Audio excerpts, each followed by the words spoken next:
Tim, should we tell the listeners how to join the Golf Week Amateur Tour? Yes, of course. We should probably do it now before we forget, though. I agree. It's simple. All you need to do is go to amateurgolftour.net, click the Join the Tour button, and pay your local tour's membership. Thanks, Chris. Membership for 2024 is open, so register today to join the oldest, largest, and best amateur tour in the country. And remember, this podcast can be found on all the major platforms. So make sure you like, download, and share it with all your friends and family. Chris, that's a great idea. Now, on to the show.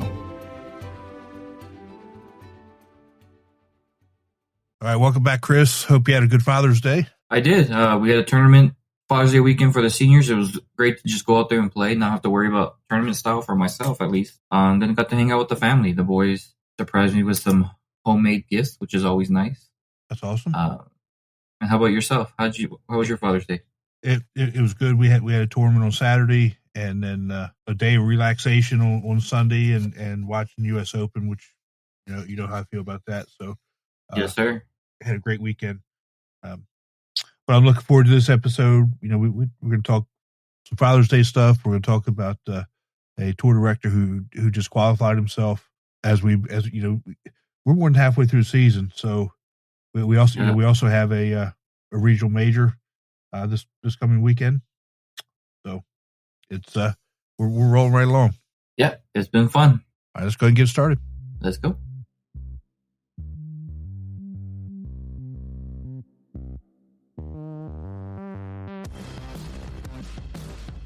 Welcome to the Golf Week Amateur Tour, the podcast. We are your hosts, Tim Newman and Chris Rocha. As the oldest and largest amateur golf tour in the country, we put on individual stroke play golf tournaments that are handicapped by flights in 48 markets across the country. The Golf Week Amateur Tour, where amateurs play like pros.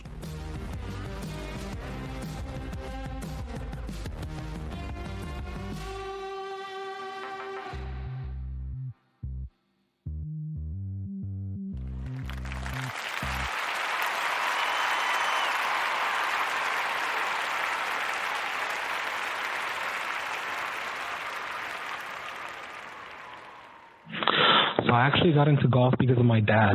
The first time I played golf, I was still in high school, went out with some friends, and, it was fun, but, I didn't really play much after that. I thought it was kind of boring.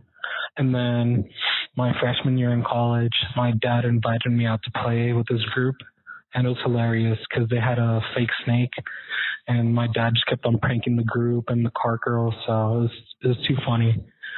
And they were also really competitive, which caught my attention because I think I have a competitive nature too. And so, because of the funny pranks and banter, competitive play, that made me want to come back and play with them, which, made me like golf even more. Thank you, Sammy Pavio, for sending in that great message about how you and your dad and being together and how golf brought you even closer. I mean, that's what this episode's all about, having the dads in golf together. But as we move forward in this episode, we want to welcome our next guest. It's an interesting story. We've talked before about how the handicap committee looks at scores and, disqualifications, things like that. But this next guest, he actually took it upon himself to disqualify himself after a great round. So let's talk with him, Mr. Rick Wiggington. Rick, how you doing? I'm doing great. Chris. Good morning. Rick, thanks so much for joining us. And, before we get into this great round, you're the now the senior tour director for Indiana, Western Kentucky, but you had the Golf Week side as well, and you've been with the tour for how long? It's been so long, Tim. I think this is my 17th or maybe 18th year of running the tours. Yeah, like I said, it kind of runs together. It's kind of cyclic, and it's you kind of forget so that because you've been doing it for so long. But But you had an unbelievable round, a couple weeks ago. You've pretty much been in the B flight, pretty much your whole career with the tour. Yeah, I was probably A flight maybe 3-4 years ago. Probably actually back for my knee replacement, and maybe 5-6 years ago, and then pretty much B flight for the last 5-6 years. Yeah, just right there, steady Eddie, everything. And your lowest round before a couple weeks ago was I think we talked about. You said it was a 75. Yeah, it's probably 74, 75 over the years. Been my low round, and that probably was back years ago. It probably bumped me to A flight at that time. well, a couple weeks ago, you shot a 2 under 70 at Henderson Country Club, which first, before we even get started, that's a heck of a round, and congratulations. Thank you. Why don't you tell us about the round and how it went, and what you were thinking, what you were feeling as you shot that? Yeah, well, Tim, like I said, that was a round. I'm gonna call it probably a round of a lifetime. That I started out, birdied first hole, bogeyed next hole, came back with another birdie, and then just running some pars, and just it was focused. It was a focused day. I was really focused on everything, just hitting greens and fairways and greens, and making some putts. Actually, I was 1 under going to 9, and just missed about a 2-foot tap in on 9. And I'm thinking, okay, and then get on the backside, and hole 10. I remember 10 kind of really got me going. Hit a pretty decent drive, not a good second shot, little par 4, and hit my third shot in about 15 feet above the hole, and knocked the putt in. And I'm thinking, okay, let's go with this. And then just kept running some pars, and come to a par 5, 14. I birdied that one, and and then I was so focused, and I knew I was playing well, and I'd made my decision probably hole 12 that this is going to be a round, and I'm going to DQ myself. I'm just going to stay focused and see how I can play, because I'm swinging it well, and actually I was more focused on the upcoming weekend. We had a local senior city tournament that weekend here in Evansville, and I was more focused on that. I got to keep my swing going, and so I'm just going to see what I can do. And it was just one of them rounds. Had 4 birdies on the round, 12 greens, which I track my stats, and 12 greens in a round is really, really good for me. 28 putts. I guess what impressed myself more on the backside, I did 12 putts on the backside. Wow. 6 of them were 1 putts, and 4 of them were outside 15 feet. Wow. It's one of them. It was just one of them days. I tell all my buddies, like, could put a blindfold on me that day, and it was just all focused, Mm-hmm.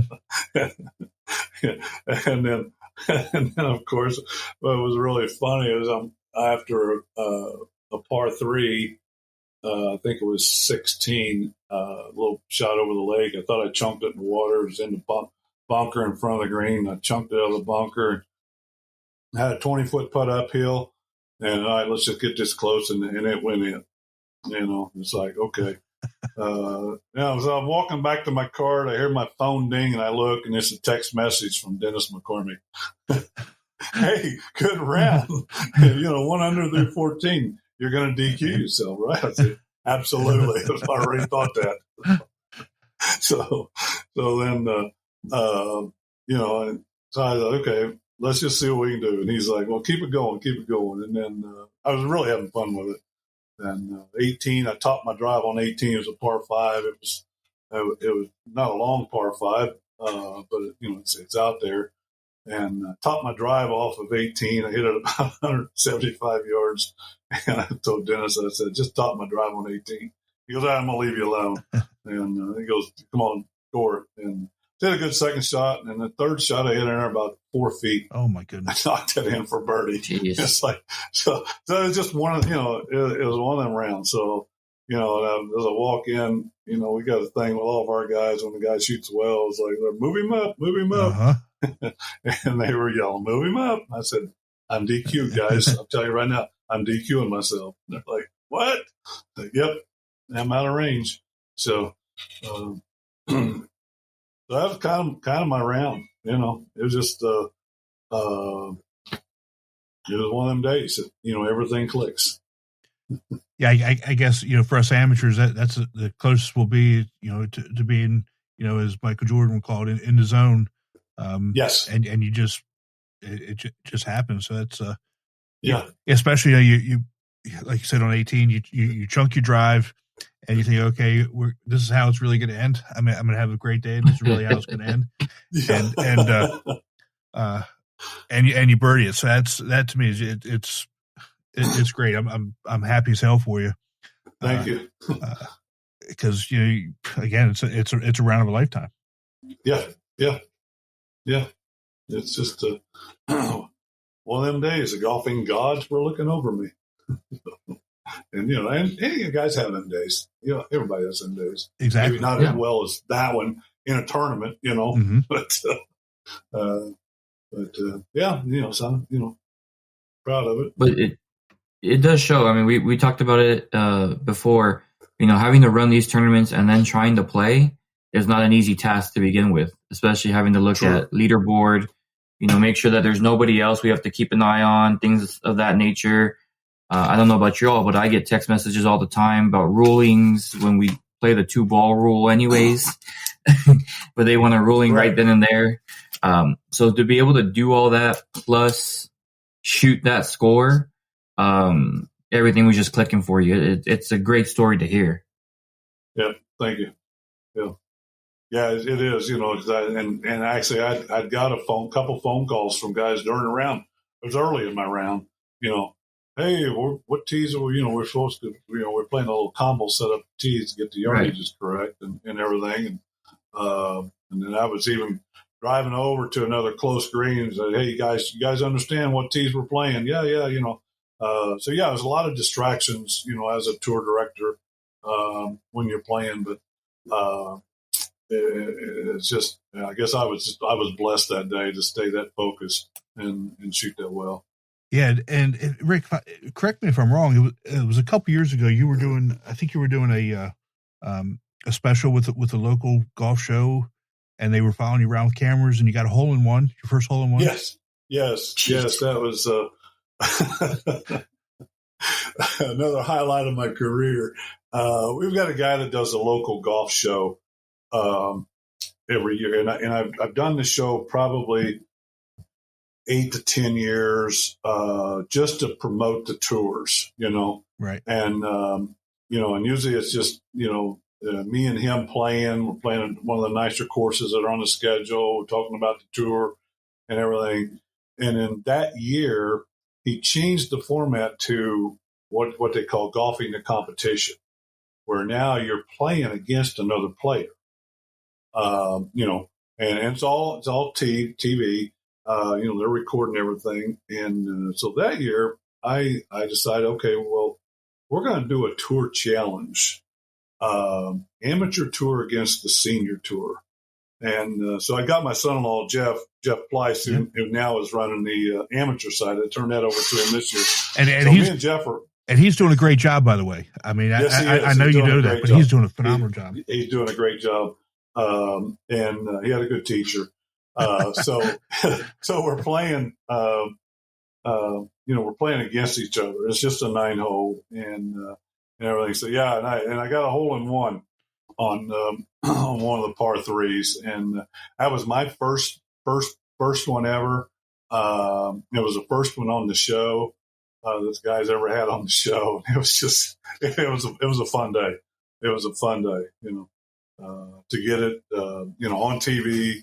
And they rerun these shows all the time. They get guys all the time. Hey, I seen the show. I seen your hole in one and everything. That's funny. So get back. Let's get back to this round and the whole idea of shooting out of range and why you DQ'd yourself and first and foremost, it's the idea that a tour director would DQ themselves. That's what we want. I mean, we never want to really DQ people. We kind of have to, and it's part of the job. But right.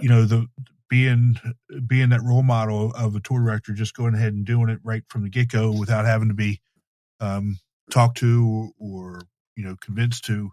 I mean that really just shows really good leadership and integrity from you as a tour director, and I really do appreciate that. Thank you. But a lot of guys don't understand, what is shooting out of range and how we calculate these indexes, and we've talked a little bit about it, Chris, on the show before, and it's important that they may not need to understand it to the degree that some of us tour directors do, but they really should have a basic understanding of how and why we're doing what we're doing. Right. Yeah, I always tell my players, my first question when they ask, if so-and-so should be DQ'd or if I'm going to be DQ'd is, do you even know what the course handicap for that event is? Because I think that's important, right, Tim? Because that's what we're going to look at first to see what you should be shooting on that course. Yeah. So it all comes back to the slope and rating of whatever tees it is that you're playing. So a lot of people think it's their score that counts, and to a certain extent it is, but it's really the round index that determines if you've shot out of range or not. And there's a formula there for that, but the odds of a C or D flight player shooting more than 5 strokes below the low part of the index is astronomical, right? So that's what we look for, and actually for the A and B flight, it's those odds for shooting 4 strokes below the low point. Mm-hmm. And when I say the low point, for D flight, it's 19, so anything below 15. And for C flight, it's anything below 9. Right. So that's really what we look at, and again, we've talked about it a little bit, but we have 5 tour directors that are on the committee, based all over the country, and we get we'll get a text message from Dennis. So you have to look at, so and so in whatever flight in whatever city, and he sends us all the information that we need, the slope and rating, any course conditions, par, all their history, and history is a big piece of what we look at. And we do the calculations, and we talk about it. There's back and forth, and there's nobody that doesn't take this, that's on the committee, that doesn't take it seriously, or there's nobody that just digs their feet in and says this is what it needs to be. There's a lot of back and forth and discussion one way or the other of either we are going to DQ somebody or we're not. Right. Yeah, I think that's what's great now that we have the committee to be able to go to, because it does have that conversation at least between the directors and the committee to determine what should happen next. I mean, because the guys are going to hopefully try and play the best golf they can and not worry about whether getting DQ'd or not. And if it happens, I mean, in my opinion, if the chips fall that way, the chips fall that way. But at least you can say you played the best round that you've probably played your whole career. Right. And now you get to challenge yourself up with the new flight, which I've had to do. I mean, we've talked about this before. We've gotten close to having to look at what I'm doing. But that's the whole point of golf, is to try to get better, not just to be stagnant where you're at. Exactly. And that's what I tell, it's always been my goal. I want to get better. So don't get stagnant and, stay in the B flat or C flat, wherever, trying to improve yourself. Tim, you guys have been around long enough. We've had guys that have started a year in D and moved all the way to A. Absolutely. I had a guy on my AM tour that did that in a year, moved from D flat all the way up to A flat. And, it's like, you really commend players like that. Right. Yeah. I had a high schooler come in D flight, finish, I believe, A flight, like you said, but he won an event in every flight that year. Something we've never seen. And he was barely joining the golf team at his high school and wanted to have something to do to try to really learn how to play golf before he could try out for varsity the next year. And by the end of the season, I was like, I think you're ready for varsity. I think we're good. Exactly. But that's the whole point, though, is to try to get better.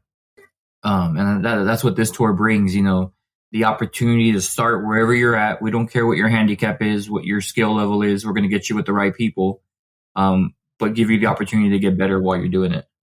Yeah. Right. And let's go to the flip side. We had a tournament this past weekend, and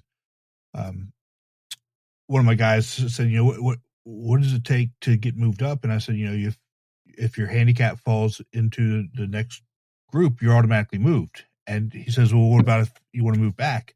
So you can always ask to move back, and I'll have a conversation with you.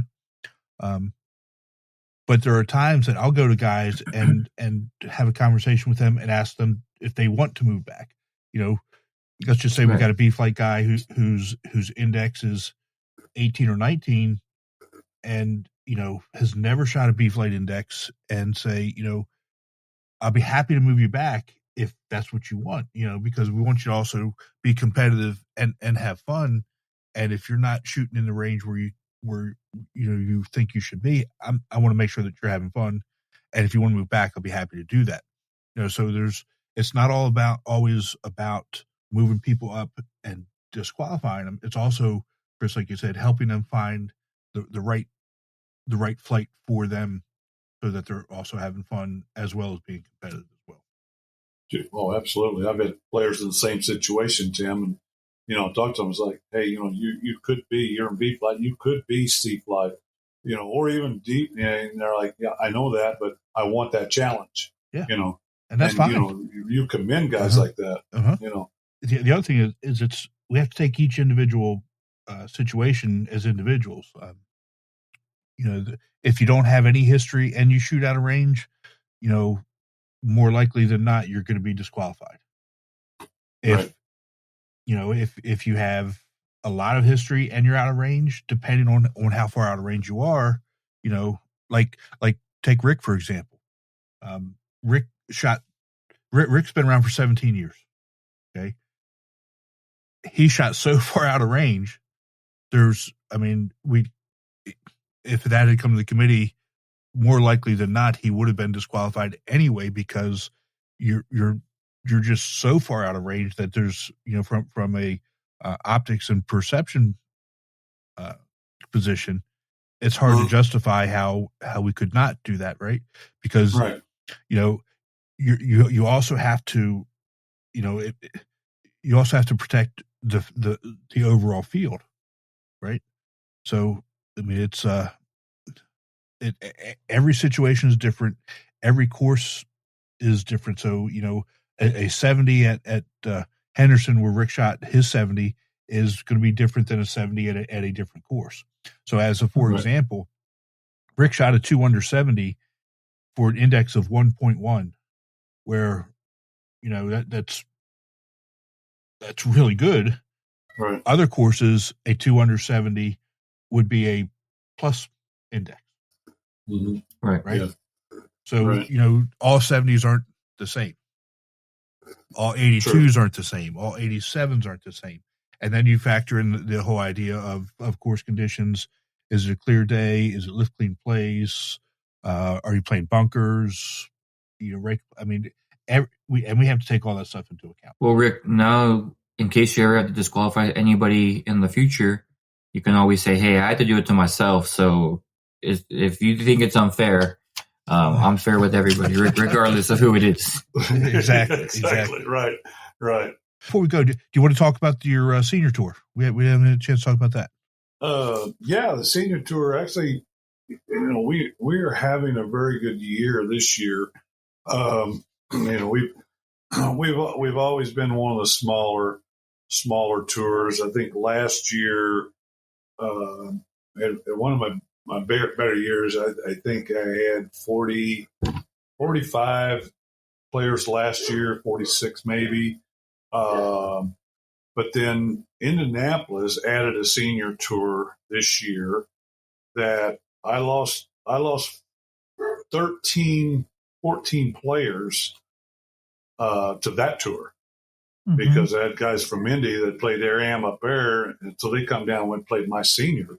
We're within 3 hours, right. Geographically. So I lost 13, 14 players, 15 players to the Indianapolis tour, but I'm at 49 players right now. Oh wow! So it's really grown. I've made up what I lost, and I owe that to mainly my players, because they're the ones that are our biggest recruiters and everything. And of course the golf show that I do, and then just word of mouth. I mean, I play a lot of golf.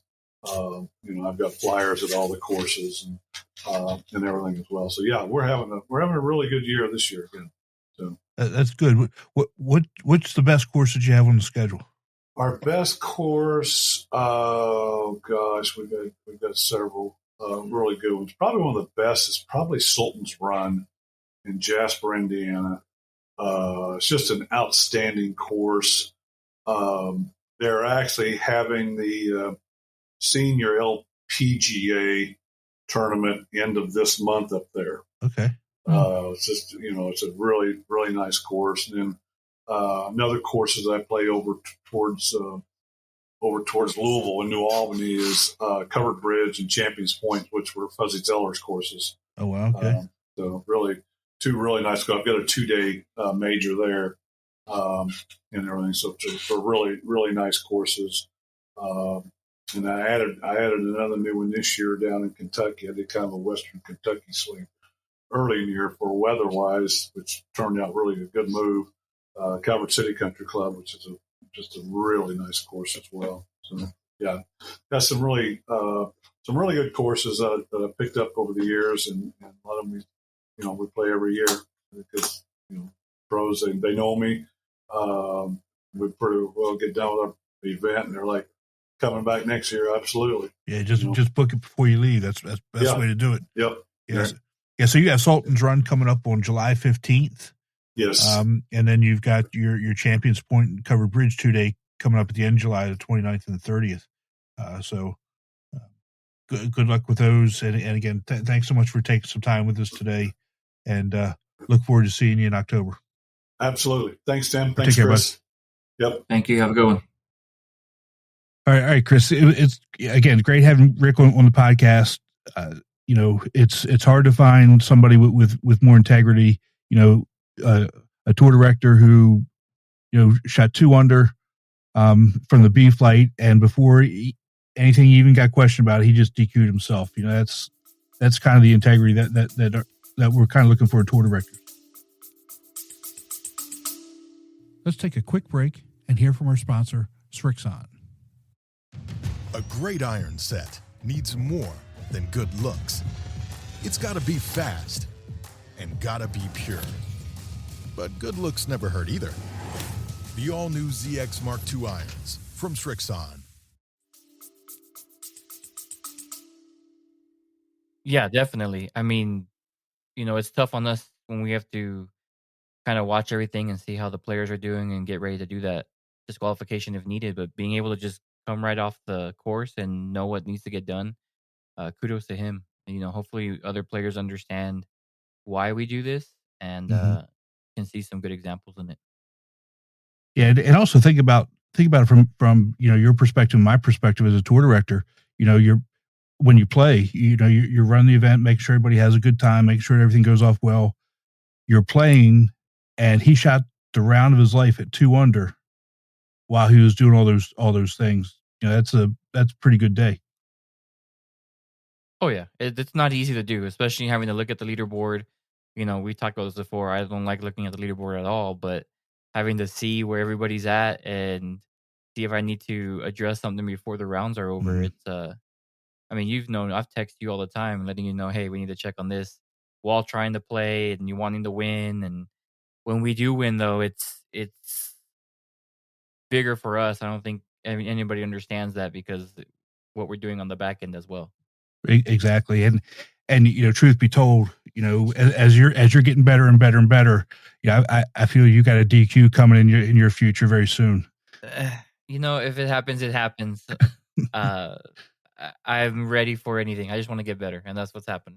And you have been getting better. Again, I watched this past weekend. You were really close, but again, I guess with you right now, you're getting better. Your scores are getting better.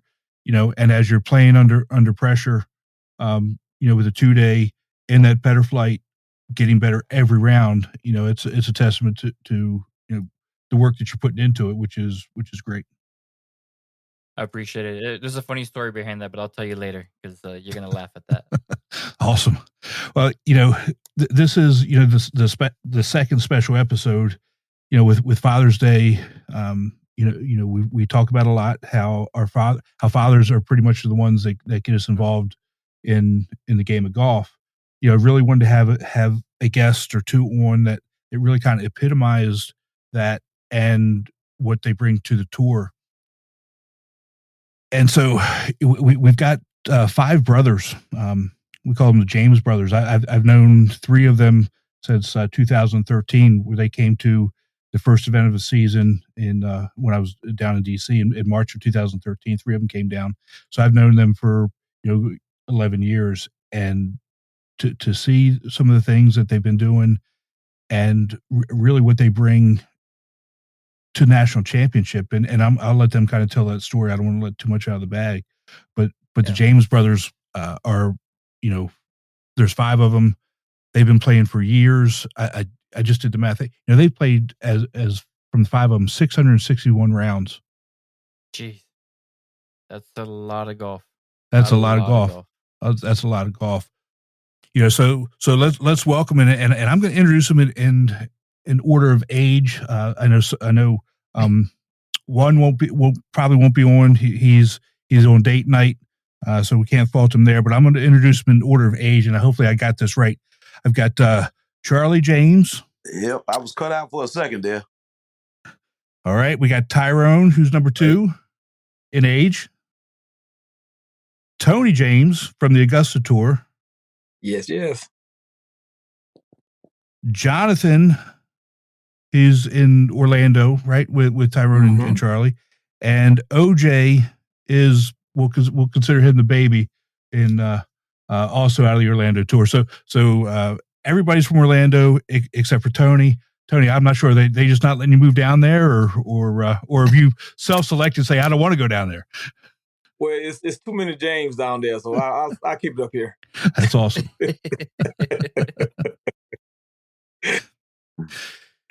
So I kind of gave a little introduction. Again, there's 5 of you, and Tony, when we talked earlier today, one of the things that really stands out from to me from you all as a family is when you come to national championship, it's not just the 5 of you come.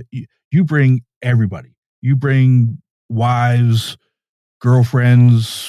Maybe the wives don't know. Maybe the wives don't know about the girlfriends. But we bring wives. We bring wives. No kids. Yeah. You're gonna get somebody in trouble. Yeah. But it's kind of like a family reunion. Kids, dad was there, and you all made it. Kind of a family vacation, family reunion, which is, to me, it's phenomenal, especially to see really Friday at Picture Day when we see all of you all there. It's really, to me, it's heartwarming. Mm-hmm.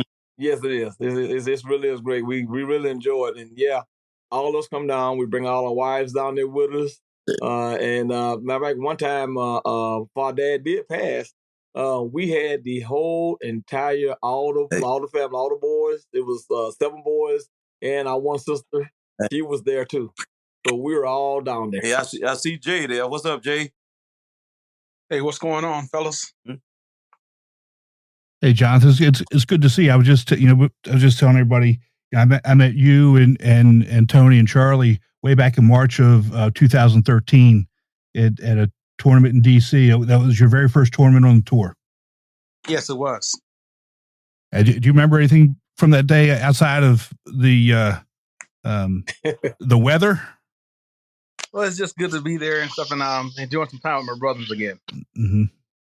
Yeah, we were just talking about how cold it was and how bad the wind was blowing and the rain and everything else. But you and your first tour actually finished in second place. Yes, I do remember that. That was pretty good. That was pretty good. Yeah. That's a way to make a statement, coming in and going second place. That's pretty cool. Thank you. Now, I mean, you guys, you make nationals a big tournament. I know most of y'all are in Orlando. Do you guys ever meet up throughout the season, maybe a regional or other events like that? Yes, we do. Yes, we do. We meet in Jacksonville at some of their tournaments. Innisbrook. Also up in Hilton Head, everywhere. We also try to all make Innisbrook and Tampa. Let's take a quick break and hear from our sponsor, Srixon. ZX Mark II drivers are for major players, major winners, major power. All new ZX Mark II drivers, only from Srixon.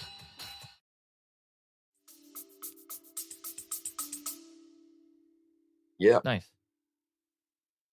Yeah, I've been wanting to go to the Innsbruck one, but when I was going to go, COVID hit, and I think I've jinxed that tournament, so I don't think I'm going to go back again.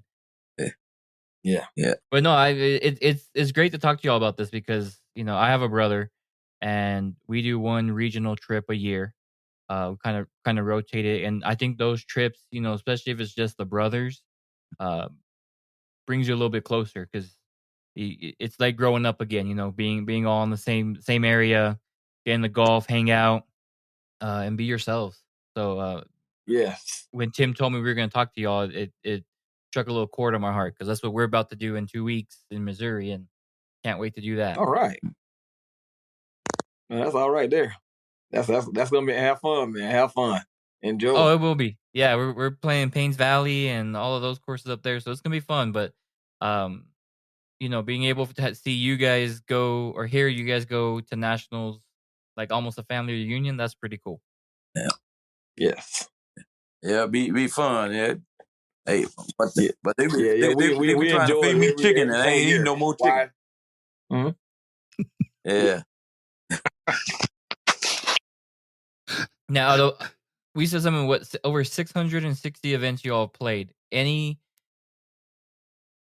memorable story you all have from one of those events? Yeah. I got one though. That was a couple of years ago. We went to national, and everybody had something. Went and got their own food and what they wanted to eat and everything. And I'm the only one decided to eat the chicken. when I got that chicken, and I woke up the next morning, man, woo, I had the bubble guts for, and the guys got to laughing and stuff. And I went, what's wrong? Because every hole I had to go to the bathroom. And before I even got back to the clubhouse, everybody had heard about it. So I ain't gonna tell you what they called me. It wasn't foodie. Man, don't do this, man. Oh God, that's. I mean, I was thinking more golf wise, but that's a good story.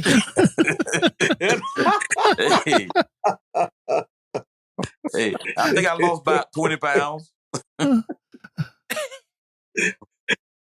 Yes. So I guess you're not going back to that place to get chicken, huh? Oh no. I haven't done that since. No. Burgers from now on. Burgers and stuff. Yeah. But I tell you, another thing I had got a super skin, and my dad was there.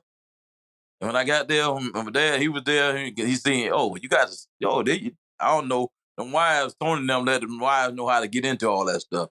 And so they say, "Oh, he got a super skin." I get there, and My dad standing there and he got his hand out like, what you got your hands out for? He told me, oh, I'm the reason you got him. So I didn't know what he was talking about. But it was fun, though. So how much money was it? Oh, wow. It was like about almost $700.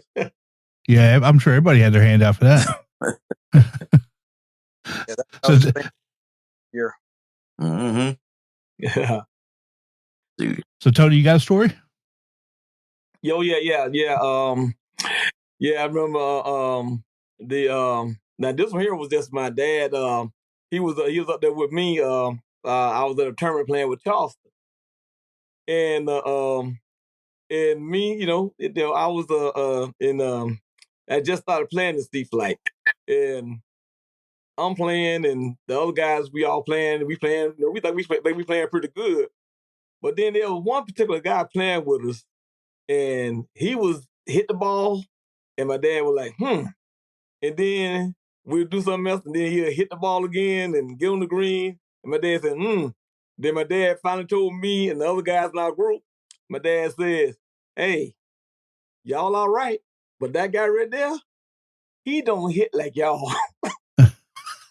And look, guess who the guy is? Who? Guy who won B Flight last year. Yeah, I think it was Baron Jones. Oh, won B Flight last year from Columbia.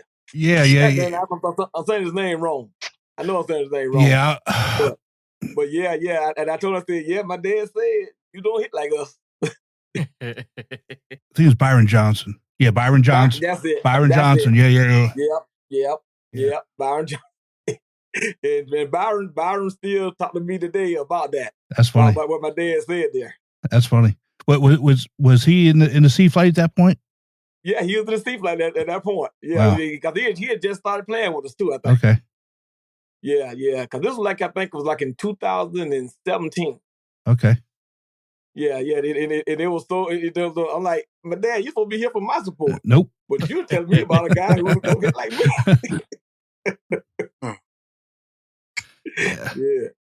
Yeah. Oh, Dad. So what did he like about coming to Hilton Head for national championship besides spending time with all you guys? What else did he like? Well, that's what he liked. He liked spending all that time seeing all us play golf and stuff. Because he tried a long time ago to get us all to play golf, and I didn't even start playing golf until I was 41. And once all of us got started and got in these got in different league in the golf week and stuff, then he can just come out there, see us play. We go down here at home and play golf, and he be out there with us and stuff. It's just having fun. He enjoyed it. He just enjoyed us being around him. Right. Do you have any good fun stories of you all playing with him? Oh yeah. Say again. Yeah, you have any good fun stories of you all playing with him? I think we all got some. Hey, I got one, Tyrone. You're not going there. Don't. Uh-oh. Why you don't want to go there, man? We're not going there. Hey, Junior, you know the one. Junior. I know the one. Hey, that's a private family. So leave it alone. All right, we'll talk about that in Hilton Head when you guys come down. Yeah, we do that. Now, Junior, what year? No, Y'all don't go there. What year was it? Now, our dad was real good about if you hit a good shot. Oh yeah. My dad would always say, "That's my boy." Oh. Yeah, that's his thing. That's my boy. If you hit a good shot, that's my boy. Yeah, that's awesome. Yeah, but if you hit a bad shot, he ain't talking to you. You ain't saying I don't know who that fellow was. You're your mama's son. I was about to ask that. What would he say on a bad shot? Oh, I don't know who that fellow was. You belong to your mama. Yeah, and he will laugh at you too. Oh, that's awesome. That's the kind of dad I like. He just tells you how it is, and And that's that. Did he have a sliding scale for each of you? What was a good shot? No, Or a good shot. It had to be a good shot. It have to be a good shot. Hey, he don't care if it was a birdie or whatever. If it wasn't a good shot to him, he laughing. Okay. Hey, Tim. Yeah. Hey, one story about Pop over here. You know, he was staying with me before he passed. And one day, he was just sitting there. I said, you know what? Pop, why don't you go ahead and show me how to hit this ball? We went over to this little practice hole that I have over here, par 3. He took me about 170 yards back. So when you take out the 7-iron, he taught me through every single step of what he wanted me to do. I swung the club just like he told me to do it. That ball went straight up in the air, and it came down about 6 feet from the flag. And then Pop told me, do that. And then he grabbed the club and said, let's go. I said, do what? What did I do? What did I do, Pop? He said, you just do that. You won't have no problem. I've been trying to do that ever since. Ever since. Oh man! And how many times can you replicate that? You know, actually, I've very replicated rare, right? quite a few times, but just I'm not consistent.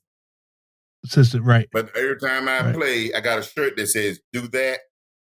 Do that, and that's what I be thinking about, trying to pull it all to get, you know, everything that Pop taught me and my brothers. Everything that everybody put together, you know, you got all this in your head. But I try to take from everybody something, and it really helps my game by taking from all these guys and learning from these guys. Yeah, my brother John just helped me out a couple of weeks ago just by turning my right foot in. He helped me out a whole lot. I have been doing real good with that swing, by the way, Jay. Thanks. No problem, brother. Well, he, you know, based on his scores, he's the best, you know, golfer out of the five. That's what they say. That's Who, Tim? I'm just going by his scores. You know, You said Tony? You said Tony? See? Well, I'm dyslexic. My score might have stayed 9. Hey, Tim, I don't mess with that cat. That cat too good for me. Hey, my score might have stayed 95, but I think it was supposed to have been 59. I'm with you. I'm with you. So when you all play together, does he give you all any strokes, or is it always just straight up? When I played with him, the guy would give me. Excuse me. He'll give me 9 on the front, 9 on the back, and he still just beat me. Yeah, terribly. But my thing was with him, I just want to beat him 1 or 2 holes. If I beat him 1 or 2 holes, I won the game for as I'm concerned. There you go. Yeah, I think John went out of there because we got bad weather down here. So, that's not good. It's probably because you all were saying that he's the best golfer. He just didn't want to agree with that. Well, either I think y'all were going to take too many strokes from him. So, Actually, we last time we played off of everybody's handicap, and then Charlie came up with something else, and and it was impossible for me and Jonathan to get anything. We was just through. No, look here, I did it right. It was equal for everybody. Hey. What it was, Jonathan? The handicap and what else? It was just a handicap. It was something else. It was the handicap minus 3. Yeah. That's it. Just in case somebody was trying to have a real good day. Okay, if I take 3 of them off, I'm automatically. It don't matter. And Tim, it just so happens somebody did have a really good day that day. Yeah. And the trophy is up on my mantle right now. That's good to know. That's maybe that's why they're upset it wasn't fair. Hey, right? Next year, I'll let them try and take it back.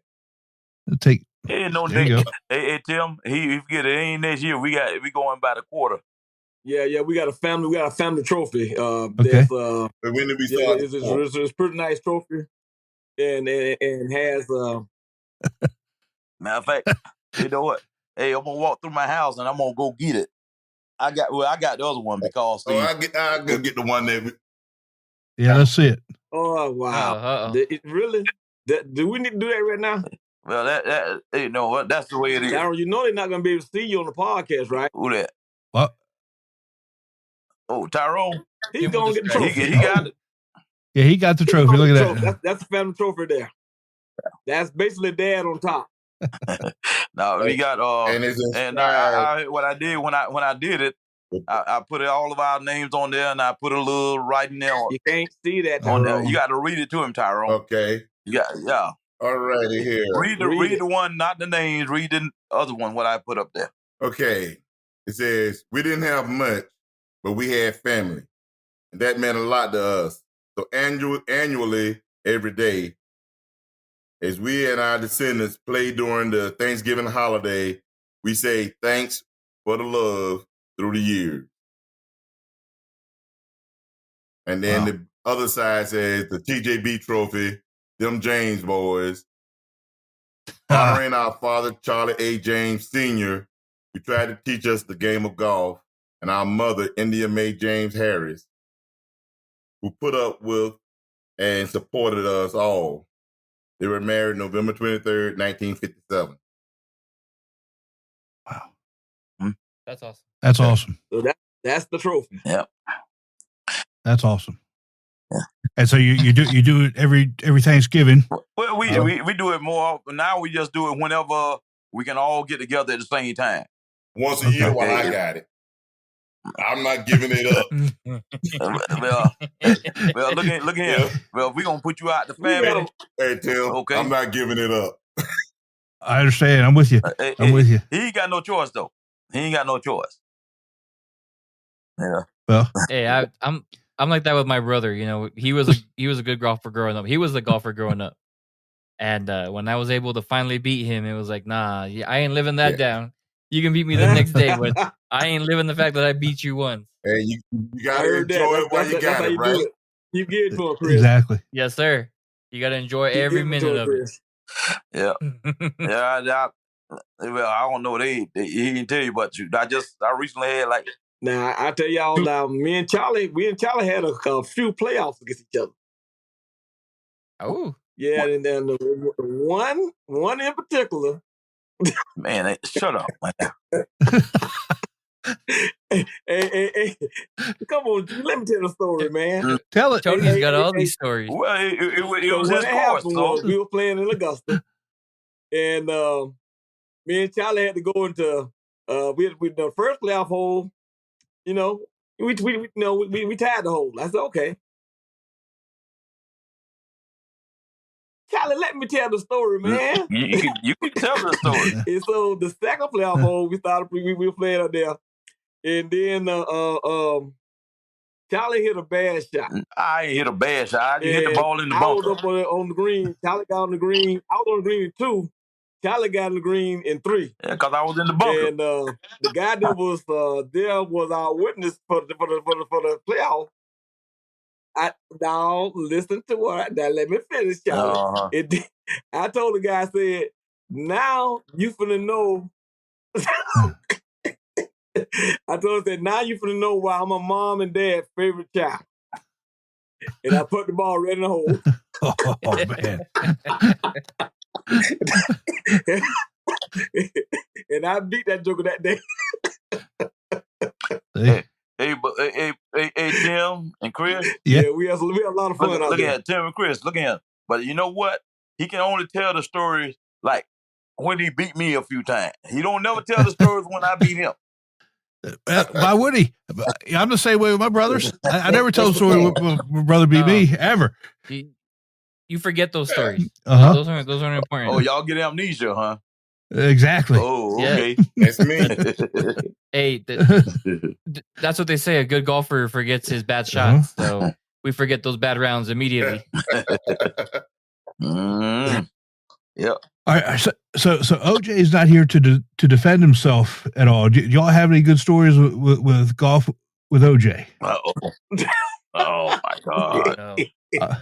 Tyrone shaking his head. Good story or story? Good stories. Good podcast appropriate stories. I can tell you one thing about OJ though. You see his handicap and the scores that he be getting in golf week. Whenever we play one-on-one in golf week, I beat him. I beat him pretty good. But when we playing one-on-one, it's very hard for me to beat him. He plays better. I wish he'd play with golf week like he plays me to play against me. He plays a much better game. I guess it's that you ain't gonna beat me attitude. That's it. That is absolutely it. Because he's the youngest, so he's not gonna let his big brothers beat him up all the time. So that's exactly it. I just told him to sit down. He jumped on Charlie once also. Whole church found out about that one, Chuck. Wait, no. Look, hey, Tim, Chris, you know what they talking about? That's what he ain't telling y'all. It was before then. No, he never did before. Yes, he did. But look at I recently had 2 strokes. It was before that. You know, and then they so they want to take advantage since I had them 2 strokes because they know I'm retraining myself. So I'm actually retraining myself to swing and everything. So you know, that's the way it is. So there's no OJ beating you before that. Nah, I don't remember that. Tyrone might remember it, but I don't ever remember that. I don't ever remember that. Oh, yeah, because the next people at the church. Because before then, see, we don't swing. We don't hit from the same tee. Now, okay, that makes it fair. Yeah, if you hit from the same tees, it's different. Yeah, but that wouldn't be fair. No, that would be fair. Nah. Well, anyways, y'all come down to D flight. Well, I'm in D flight now because of that. Because I can't swing like I used to swing. Well, Charlie, it's sorry to hear about the strokes, but you know the best way to get better and get back to normal is to keep being active and doing the things that you're doing. Don't be sitting around and doing nothing. You got to get out there, be active, play golf, do all the things that you were doing before. Yeah, keep it up. I'm actually retraining myself, and I was, matter of fact, today. Yeah, Charlie was in the playoff today. Yeah, I lost in the playoff because I made a bogey and the guy parked the hole. Of course, I sit my tee shot into the high grass, which was almost impossible to get out. And I still bogeyed the hole, so I'm happy anyway. Yeah, you're probably walking to the ball thinking, what would my dad say? Here comes his mother's child again. He definitely would have. He definitely said that. That's what he would have did. Hey, he like, I don't even know that fella. That what he told me. He said, I don't even know that fella. Oh man, that would have been Pop. But he always used to keep us laughing though. But I'm sure. I remember one time though, he was riding on the cart with me. Oh man, I think we were in Jacksonville. He was riding on the cart with me, and we was going to a hole and stuff. I thought he was holding on. I didn't realize. Oh man. Hey, I didn't realize he wasn't holding on. And when I turned that curve, out he went. Oh my goodness. Boy, that OJ, man, you done throw my dad out the car. I said, man, he should have been holding on. He's been holding on. Oh, God. I shouldn't be laughing. That's funny. I know, but you have to laugh. It's funny. Hey, look at him. Oh, He laughed, I laughed, everybody laughed.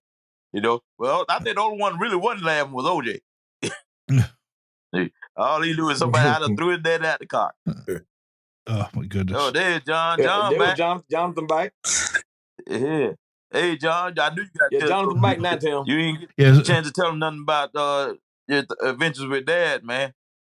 Oh yeah.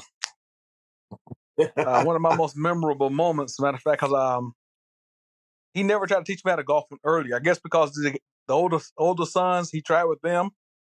So when the second four came in, we never had a opportunity to learn how to golf. But I got in trouble in school during my freshman year.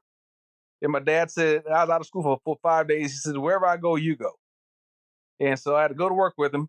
Then after get off work, he always go to the golf course with his friends. So I'm out to watch them play golf. Good golf and bad golf. And I'd never had a golf ball before. And so they stopped at the turn.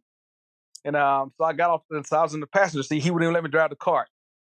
So I grabbed his driver, went out to the range. I said, so what's so hard about this? You know, so we all play baseball. So I put the ball on the tee, hit the ball.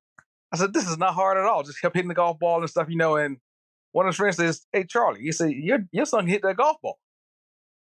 And my dad said, that's not a problem. He took the driver from me, put it back in the bag, said, now get back in the car. You know, I didn't hit a golf ball again for 23 years. Oh my goodness!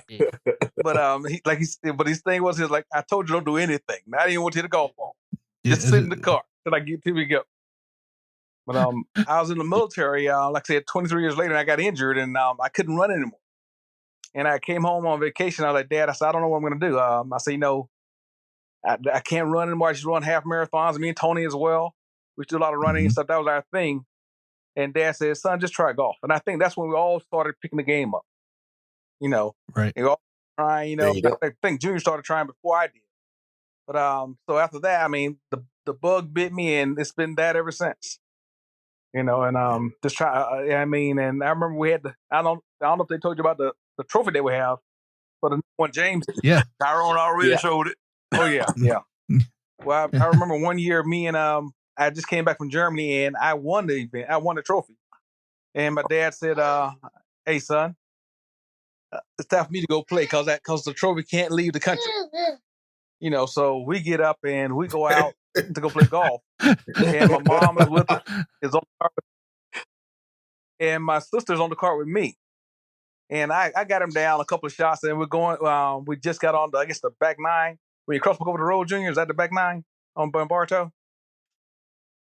Yeah. Well, so we was on the par 5. I'm on the green in 3. He's in this bunker, and you know, as I'm getting my putter out of the bag, he just rattles the stick by knocking it into the can. I said, did he just hit the ball in the hole? And my mom said, that's your daddy. You know, 2 holes later, he did the same thing. You know, and ended up beating me by 3 shots. And said, I told you that ball that. Oh my goodness! And every time I won it, he beat me down to make it stay in the States. So, I mean, he was a great player, but he was a lot of fun as well. Yes. Yeah, and you know, my dad passed 8 years ago, and you the only thing you ever want is that one more round. You always want to play just one more time. If I just have one more time with him, you know, that's what it is. And you know, and Chris and I are going to talk about this, you know, later in the episode. But I was texting back and forth with my brothers today. We could not remember the one course that we played the most times on. The course has been closed for 10 years now. I can't remember. None of us can remember the name of it. And we're trying to find logo balls from the place. And wow. So I hope one of us has that. So, you know, just so at least we have the name, because we have all kinds of pictures of us there, and the whole family playing there. So like my grandfather, which was his dad, my dad, my 3 brothers, and it also got to the point where my brother's son was there, and my youngest daughter. So to get my dad to say that my daughter could come play with us was huge. So we've got pictures of that whole clan there, and again, it just comes back to, you know, just one more time. Yeah, just one more time. Yeah, that's pretty cool. There, that's pretty cool. Yeah. So, yeah. Hey, Well, I agree with you. We always want that one more time, you know. But I was like, that's what's up there. Hey, Tim, I got one more James boys story. Go ahead. The school that we went to called Jewett, every year they have a alumni golf tournament. And I think it was the first 4 years, right, of that tournament. Guess who that trophy belonged to? Hey. Them James boys. Them James boys. Dad That's played awesome. didn't Dad play with that first tournament? Yeah, Dad did play. And ever since then, I don't know if it's going nationwide or not, but all those other teams seem like they done stacked their teams now. Because they don't want them James boys to come back and repeat for a fifth and sixth time. But we did take the first 4 trophies. You got to do it again. You guys got to get back there and do it again. We're gonna get there. We got those 3 anchors right there, and then me and OJ, we fill in where we fit in where we feel, where we can. Yeah, as long as you use at least one of your shots, you did your job for the day.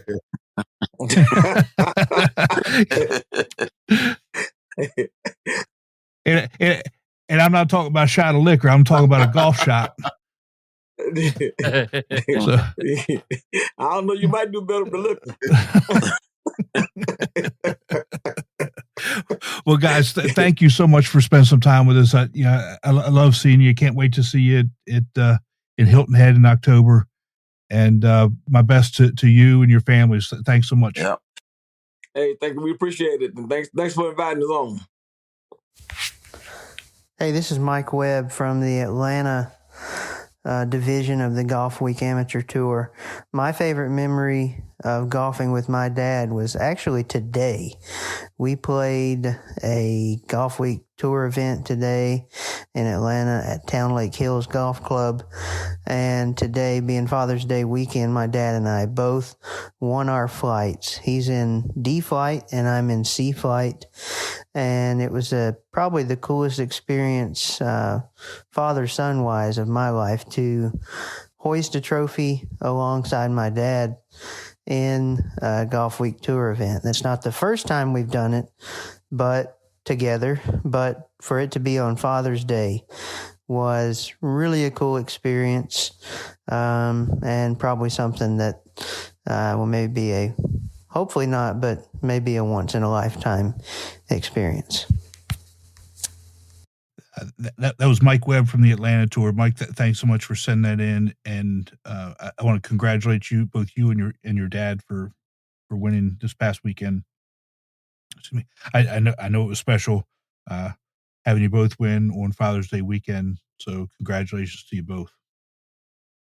Yeah, that's just a cool story to have that memory of winning a tournament together on the same weekend, but then let alone on Father's Day weekend. You can't get any better than that.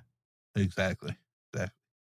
And then, again, thanks to them James boys. That was a phenomenal conversation. I'm ranking that one right up there with the one we had last week with Trey and Dan. Yeah, definitely. It was a blast. Even off air, it was fun. I said it in the interview, but Tim, we've met so many different people. At least myself. You've known most of these people, but at least myself, I've met so many people. I can't wait for nationals this year. I mean, last year, we were getting the praise of you guys are the podcast guys and this and that, and we only had maybe 8 episodes in, maybe.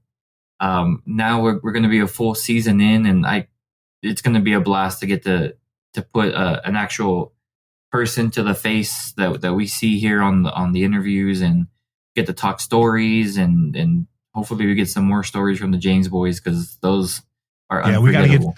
we got to get to one, and that's obviously not safe for podcast, but I can't wait to hear that one. Yeah, definitely. That's going to be a good one. When I say that they bring the whole family, so I think in Atlanta we took 30 guys to national championship last year. Their family alone had more than 30 people there. Wow. When you take into account wives, husbands, because they've got 2 other brothers and a couple sisters, kids. Their dad passed. I think it was 2 years ago, but they're still doing it, still bringing the family out there. So they had their own team there, just them. It's right. I mean, it's phenomenal that they still get together and do all that stuff, and come to national championship. Yeah, I mean, it's a good thing they don't all go and watch them, because that'd be a big gallery and might make some people a little nervous. It would be a big. Well, Right. For Jonathan's is in the A flight, and I'm not to put down any other flights. I don't do that, but he's pretty good, and he seemed to be the more quiet one of the group, but we also didn't have OJ there. But when you get these guys together, it's nonstop. The other thing about them is 3 of them are retired veterans, and we didn't even talk about that. Yeah. So Jonathan, OJ, and Tony are all retired veterans. So again,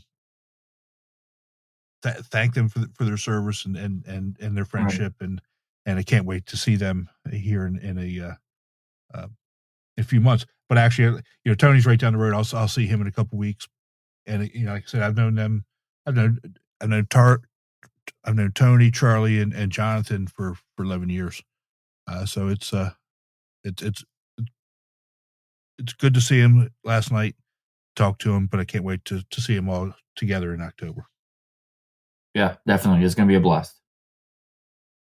So, we talk about Father's Day. Do you have any memories that you want to share about your dad and golf, and how it's impacted you? Yeah, definitely. I mean, my dad was a good golfer growing up, and he would take me and my brother and sister to the range. Honestly, Tim, if you told me 10, 15 years ago that I'd be a tour director for the biggest amateur tour in the nation, I would laugh at you. Because growing up, it was just range. And I think we got annoyed of it. So me and my brother, being, 5'5" and 5'4", decided to play basketball. You have to have height for that. And not golf. So all through high school, we did that. I actually didn't start playing golf till about, I want to say maybe 15 years ago. When my dad gave me an old set. When I talk about old, the heads were copper, all graphite shafts. I didn't know what the heck I was doing, but I went out there with a buddy of mine because I needed a set of clubs. I didn't want to rent anything, and got bit by the bug. And next thing you know, I'm telling my dad, "Hey, I'm picking up golf, this and that. I really love it. I wish I would have played in high school. Let's go play." And we go play a lot. And it was a good time. And, and then I found this tour, and I remember my first tournament on the first tee box, because we're the second group on that tee box, calling them, "Dad, I don't know what to do. I'm so nervous. What do I do? How do I play tournament golf?" And he's like, "It's just like regular golf. You don't have to worry about it. You just play, see what happens, and then go on with your day. Just play your game." And, playing basketball, you're used to having teammates to keep you up, and in golf, you don't. So that I think that's what got me playing more. You've mentioned before, you wish you had one more round with them. I think my dad was out on the course with me and my brother until he couldn't anymore, and even then, he was still beating us. He'd be he's probably one of the greatest putters I've ever seen. He'd go up to the ball, wouldn't line up anything, just put the ball down, look at the green, and then putt it. And 85-90% of the time it'd go in, no matter how far it was. Insane. Old Scotty Cameron, who knows how long he's had it. But yeah, I mean, things like that. One of his good buddies actually owns a golf shop in town, Ramon's Golf Shop, and we'd go there every weekend, it seemed like, and spend hours in there. Me and my siblings would putt while he'd be in the back just chit-chatting with his friend. And that shop's still open to this day, and I'll go every once in a while to see how they're doing, get some new grips or you name it. But those memories that are always with us, and now being able to do this, I don't want to call it as a job, because it's not a job. It's something that I enjoy doing. I think he'd be proud of, because that was his passion, was golf. His kids first and then golf second. And growing up in the 90s, everything was expensive, at least for golf wise. Oh yeah. You had to be a member of a club in order to play, and there wasn't many public courses. So being able to do that now, and I took him to a couple events here and there that he could go to, but I think if he was still around, we'd be traveling everywhere together. And that's what I can't wait to do with my boys when they get old enough. Right. Looking back on it when we're young, and like you said, you hated just doing the driving range, but then as you look back at it, being older, those are some of the best times ever. Right. And now it clicks, why he wanted us to be just range, because golf isn't just something where you can just go throw a basketball into a hoop. Anybody can do that. It takes practice, and I mean, I think that's what kind of motivated me to get the range in my garage. And I mean, now I'm seeing the fruits of the labor. And if I could go back in time and tell my younger self, hey, go to the range, spend as much time as you can, play high school golf, and do all this. Yeah. Who knows where my life would be right now? Exactly. It's memories that I enjoy remembering, and I enjoy talking with my brother about, and it's stuff that I can't wait to do with my boys. So I do have a question about your brother. So you're Chris, and he's Christian. How did that come about? So my full name is Christopher. So Christopher and Christian.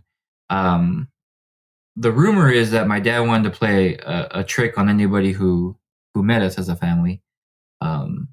We're just sticking with that because it does work out. Funny story. One time we went to go play. It was last Thanksgiving, actually. Me and my brother went to go play during Thanksgiving holiday. We were in San Antonio, and he brought a buddy of his who's also named Chris. And as we're getting ready to tee off, it was Thanksgiving Day, actually. So the course had a mini shotgun for anybody who wanted to play. And we're meeting this other guy that's going to play with us. And I introduced myself. Hey, yeah, my name's Chris. Nice to meet you. And then he goes to my brother. Yeah, Chris, nice to meet you. And he looks at us both like weird. And then he goes to our friend. He goes, yeah, Chris. He's like, nah, this can't be true. Like, come on, guys. So the joke still, it still lasts. Our initials, or my initials, actually Carr, which is pretty cool. Apparently, my mom or one of them wanted to call me Joaquin, which would have been interesting. But yeah, it's just a running joke that's going to stay with us for the rest of our lives, and I enjoy it. Yeah. Yeah, it's what parents do is really funny. So, my dad's name was Terrell. But everybody called him Toot, Big Toot. Okay. And so I've got 3 other brothers, and so my oldest brother is Toot. Okay. I'm Tim. Next one's Tommy, and my youngest brother's Tracy. So we're all T's. All the way down. And so that was planned out that way as well. And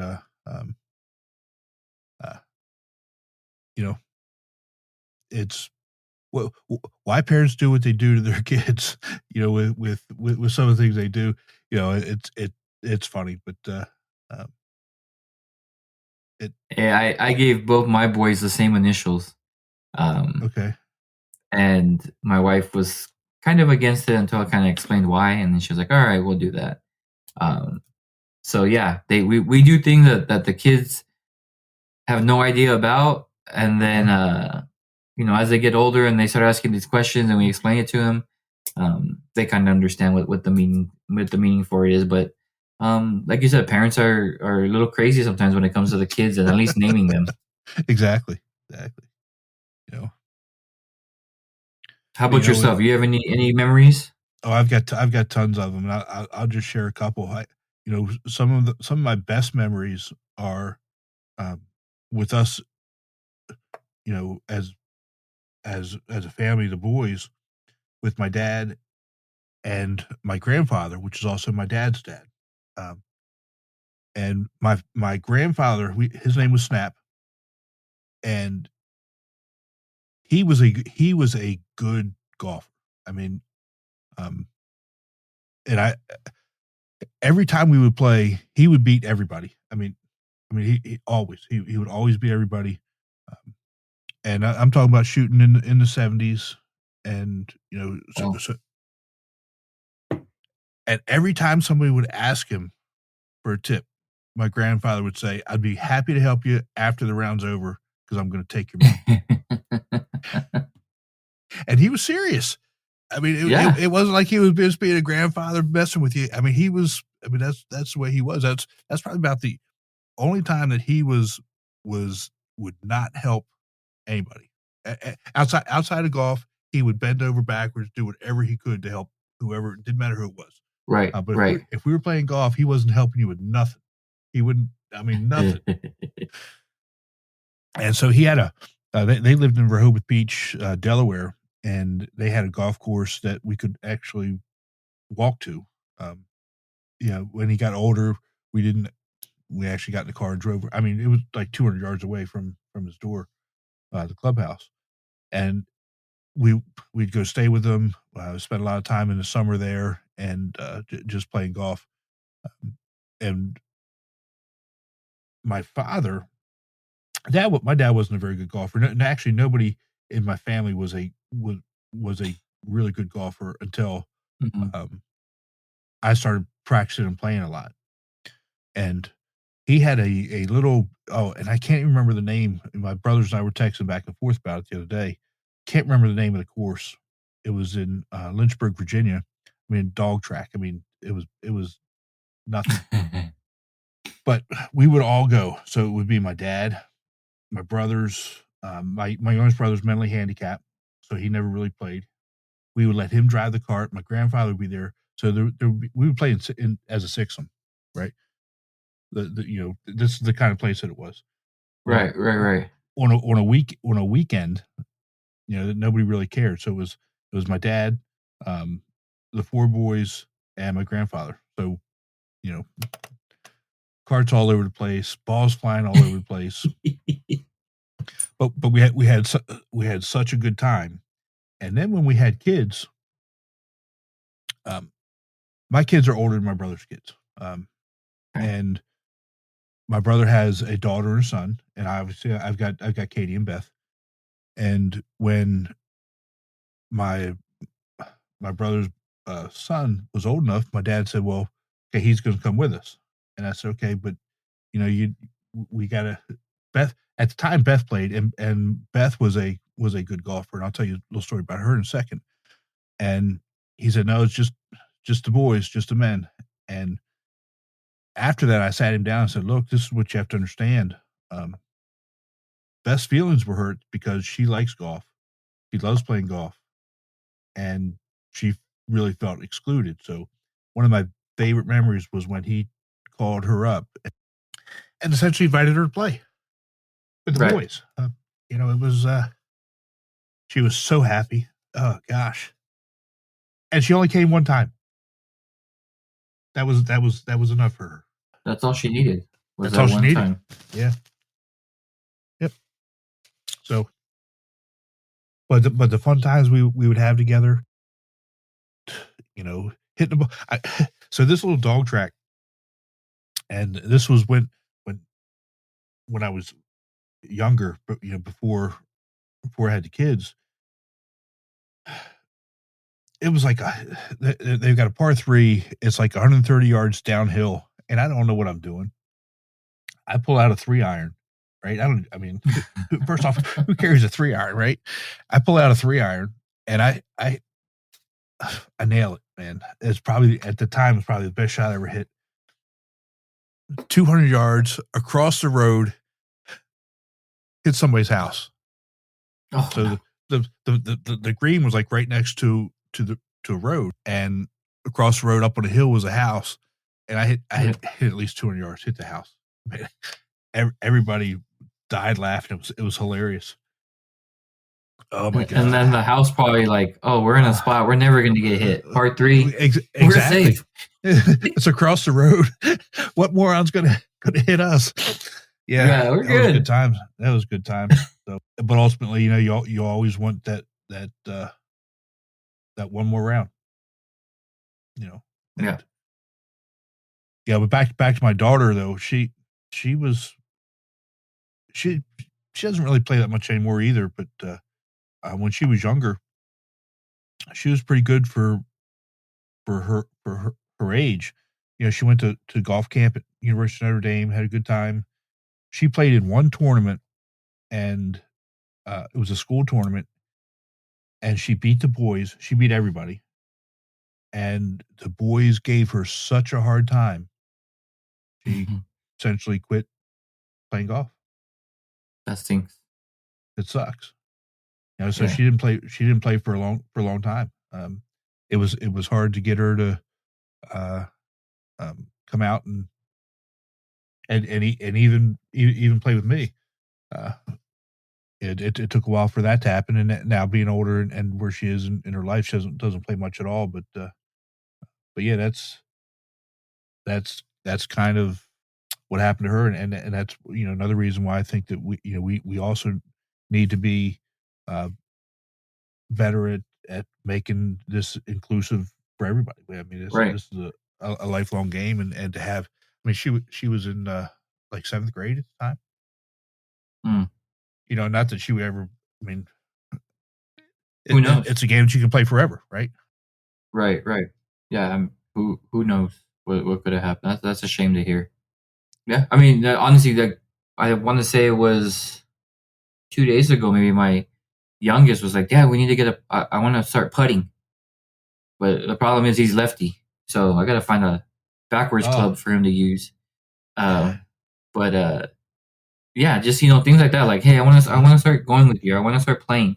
Mm-hmm. It's like, okay, now you're showing some interest. Let's get you out there. I'm just afraid for him to use the garage range because I don't need no windows broken or anything like that. I'm gonna have to go to the backyard or something. Yeah, you got to put pillows up and protect the whole thing. Something we got to figure something out because left-handed with the way it's set up, it's going straight to a window.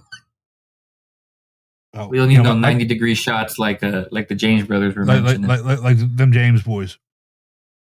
Yeah, my dad was a left-hander, but he played with right-handed clubs.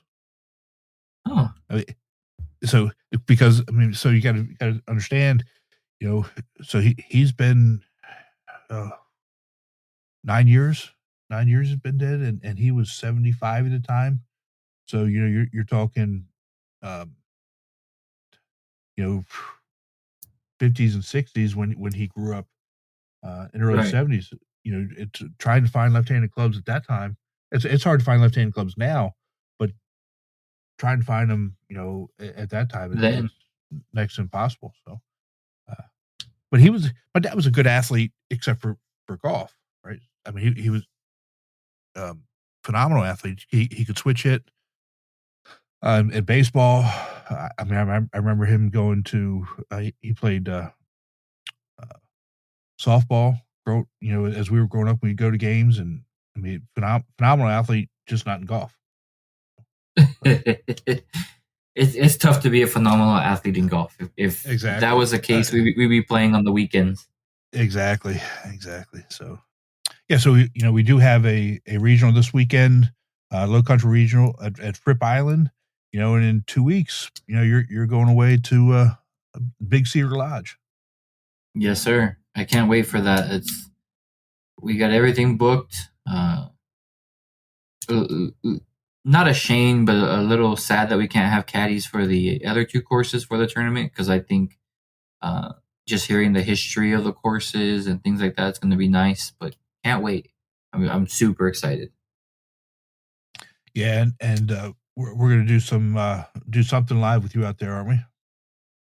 Yeah, I'm working the details now. We'll get something going with the director, and we'll just chit chat about the regional coming up and things like that. It's gonna be fun. Awesome! I can't wait to see you out there and do that. It's gonna be a lot of fun.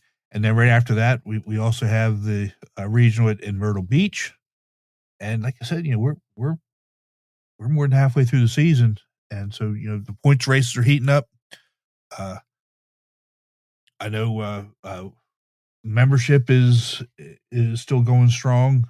We need here in Atlanta, we need 8 more members to beat our all-time record, and I think we're going to get it as we wind down the season and start looking forward to national championship again. Oh yeah, I mean after this weekend's regional, we're already halfway through those as well. Yeah. Yep. So if you're looking at playing in the regional, they're becoming pretty slim. I would definitely take a look now. I'll be at the one at the Midwest Regional at Big Cedar Lodge, like you mentioned, and then in September in the Arizona one, the Western Players Championship, where we're playing TPC Scottsdale, and that one's always fun. Yeah, and the other ones that I'm looking forward to, outside of the ones coming up this weekend, is the Southern Regional at St. Simon's Island. That's a new one, and the one in French Lick, Indiana. That's supposed to be phenomenal courses, some phenomenal courses as well. So I'm looking forward to seeing how those turn out.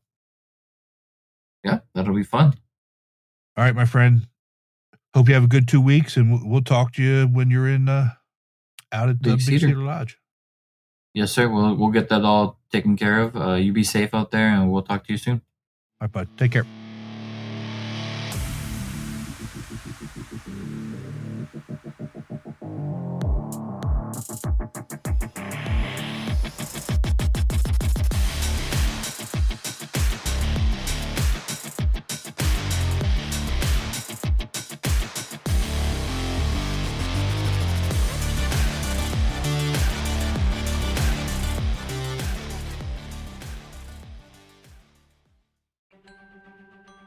Chris, we didn't do it again.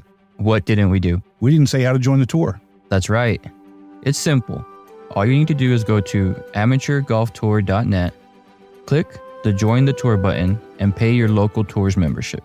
Thanks, Chris. Membership for 2024 is open, so register today to join the oldest, largest, and best amateur tour in the country.